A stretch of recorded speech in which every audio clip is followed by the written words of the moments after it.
Hər kəsə salam. Bu gün avtoqəzalarla bağlı Ali Məhkəmə qərarları əsasında hazırladığımız bir araşdırmanı sizə təqdim etmək istəyirəm.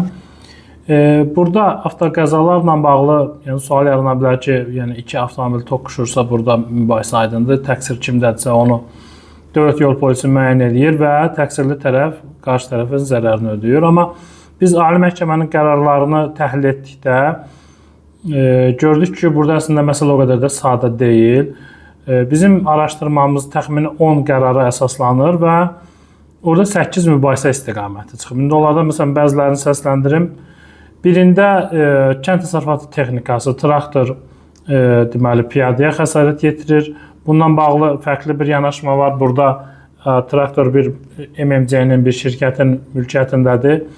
O halda bunun məsuliyyəti necə olmalıdır? Ali Məhkəmə bu məsələni həll edir. Digərində subrogasiya iddiası çərçivəsində bildiyiniz kimi, sığorta ödənişi olunduqdan sonra deməli sığorta şirkətinin təqsirli şəxsə qarşı qaldırılan iddiasından söhbət gedir. Digərində bir avtomobilin təkəri çıxıb, digər avtomobilin manevr etməsinə səbəb olub və burada zincirləmə dediyimiz belə deyək, bir neçə avtomobilin iştirakı ilə qəza yaranır. O halda Ali Məhkəmə bu işlərə necə yanaşır? Digər bir istiqamət deməli etibarnaməsiz avtomobil idarə edən şəxsin deməli məsuliyyəti, eləcə də ona avtomobili verən şəxsin məsuliyyəti ilə bağlıdır. Həmçinin çox yüksək qiymətə olan bahalı bir avtomobil markasına mənsub olan avtomobilə dəymiş zərərlə bağlı Ali Məhkəmə müəyyən edir ki, burada deməli təkcə avtomobilə çəkilən xərcdən söhbət getmir, həm də avtomobilin bazar dəyərinin aşağı düşməsindən söhbət gedir ki, o zərər də ağlabatan məbləğdə hesablanıb həmin o belə deyək, bahalı avtomobilin mülkiyyətçisinə ödənilməlidir. Çünki onun zərəri təkcə deməli orada zədələnmiş ehtiyat hissələrinin dəyişdirilməsindən və yaxud onların təmirindən getmir, həm də avtomobil öz bazar dəyərini itirir. Yəni zədə almış deməli qəzaya düşmüş avtomobillə qəzasız avtomobilin təbii ki, qiyməti eyni olmur. Digər bir məsələ sığorta şirkəti ilə vətəndaş arasında yaranır.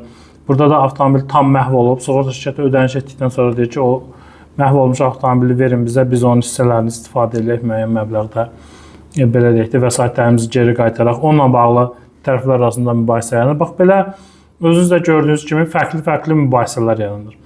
Ona görə bu cür işləri ümumiləşdirib nəyi qeyd etmək istəyirik? Burada ilk növbədə onu nəzərə alın ki, bu qəzanın özünü müşahidə edici sənədləri, deyək ki, polisdən aldığınız formalar, sənədlər, sığorta ödənişinin alınması üçün tələb olunan sənədlər, bunlar öz yerində. Amma əgər sonradan sığorta məbləğindən daha böyük bir məbləğdə zərərlə qarşılaşmısınızsa, bunun da qarşı tərəfdən iddia formasında məhkəmədə tələb edəcəksinizsə, o halda bütün sənədləşməni rəsmi qaydada aparmalısınız.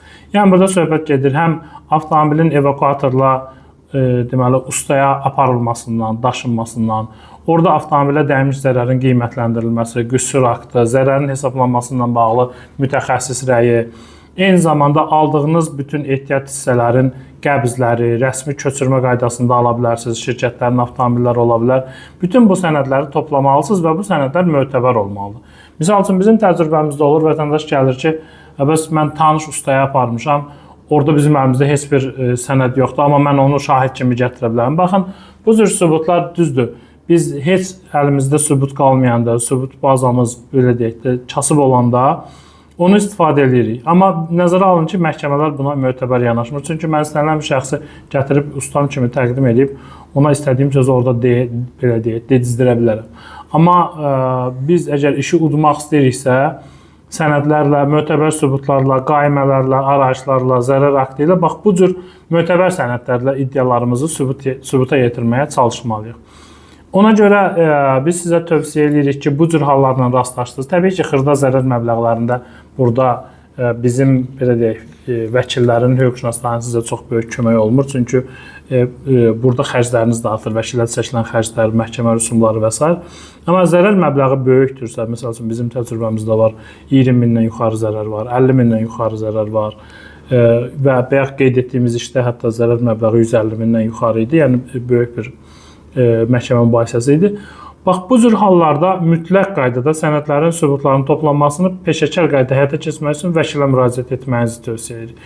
Və işin bu cür təşkili hallarında, məsələn, biz burada bir yaxda qeyd etdim, 10 qərarı araşdırırıq və baxırıq ki, peşəkar sübut toplamasını həyata keçirən iddiaçıların keyslərində 80% uduş təmin olunur. Yəni, onların hər 10 işdən 8-ini udmaq mümkün olur və ali məhkəmədə həmin qərarı qüvvədə saxlamışdır.